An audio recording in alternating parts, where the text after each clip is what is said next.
Waaqayyo dalga isaanitti buuseeti kan dalga gamma kaanitti buuseeti akka namaatitti hin ilaalamti gaafa nu rakkanne abbaafaati keenya nu dhiisu garuu Waaqayyoon akkas miti iddoo hundatti har'a iddoo deemnee dhufne kanaayyuu fedha isaatiin malee jaalannee miti samoonni darbe keessa qoonqotuma dhukkuba ture dhaladhee qoonqoon kun ji'aan deebi'ee dhukkuba ture ati amma daa'immaa guddaa qoonqoon dhukkubattee himatiin jedhanii natti kolfu ijoolleen ani garuu wantan godhu malee itti machuu kootii miti silaanatti kolfuutti hima bakkaa jedhee tana abdii kutadhee gaafa nan abdii kutadhe sima bakkaa shoo mana yaada sinannee yeroo darbe taraksiisee ta'uu didee masnatti deemee ta'uu didee achuma namaatti hima bakkaa waan godhee godhu jedhee tana nasuma iddana kan dhufee mucaan isaa tokko asilaayyuu midhaan nyaattu akkamitti waaqa galateeffattaree amma irratti gadi dubbataaree ilaallanaan jechaatti wajjin hin dhufne ishii bakka shaannan dubbadhe garuu waaqayyo isaa wajjin gadi dubbateetta ani gisee kalee akkuma qofaattan taphadhan jedhee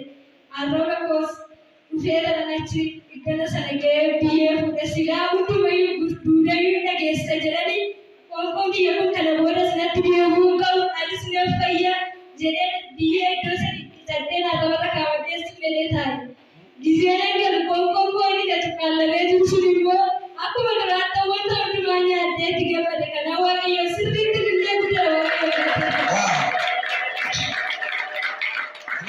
Waan ishee jette laala namni illee kadhatee fi miti jechuudha. Biyyooma lafa kana jiru waaqayyo lafa kanatti hojjeta waan ta'eef jedhee itti arraba kootti liqimse.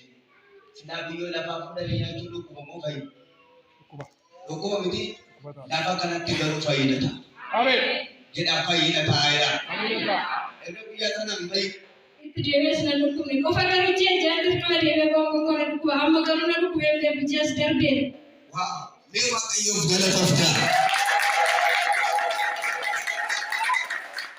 Guyyaa hojjaa lamaan immoo asii ka'ee hojii gala adaariidha gadi ba'ee shintireetii deemee iddoo hojiitti jechuudha ol deebi'ee maashinaan galee lukaa bitaatiin dhaabbachuu dadhabee maashina irra dhaabbadhee naan akkana godhatee dhaabbadhee ta'uu didee nan ijjadhe naan ta'uu didee tan ijjadhe naan ta'uu didee bishaan na ta'e dhalli koo buluusim jedhee of gufame. Amma ijoollee kanatti dhibamni maal jedhee tanan ijoollee maashina hojjisiisaa bulchadhee tanan cinqamee hojjechaa bule. Nan galuu dadhabee nan dafqaa achumaan hirqaa dubaraa tokko faana galaa dhufnee gisee safara kana geenyu ani galee rafa malee waldaa irratti kan deemanna ani garuu dhimma naquuf hin qabaati galedheen galte ishiin galtee gaafa kana iddina sana dhufee taa'ee luki kiyya baay'ee na dhukkuba ture asii waan kadhachaa jiru. Ani garuu achi taa'ee rafaa ture. Giseen rafu kana dugda kiyya duuban dafqee akka bishaanitti yaa'a. Maaf akka yaa'u beeku achumaa yeroo isaan achi seetana ifatan dabki kiyyaan lafa yaa'u sirnatti dhagahamee faannani. Garuu dhimma dhufeef kadhannaa kan dhufee luki kiyyaa giseen akkana inni na dhukkubuun diriirfannaan naa diriirfattee dhaabbannaan dhaabbattee kanaaf ilchina waaqayyoo qilata galchaa. Na fayyadee si yaade garuu na fayyade. Torbee sabbata dabartee immoo asiddana kana ba'ee jechuun yaada waan ta'e namni natti ba'e gaafa namni sirratti yaa waaqayyo ati dhimma goositti darba. Dhimma goosi qofa hojjeta waan ta'eef namni hojjechuu hin danda'u.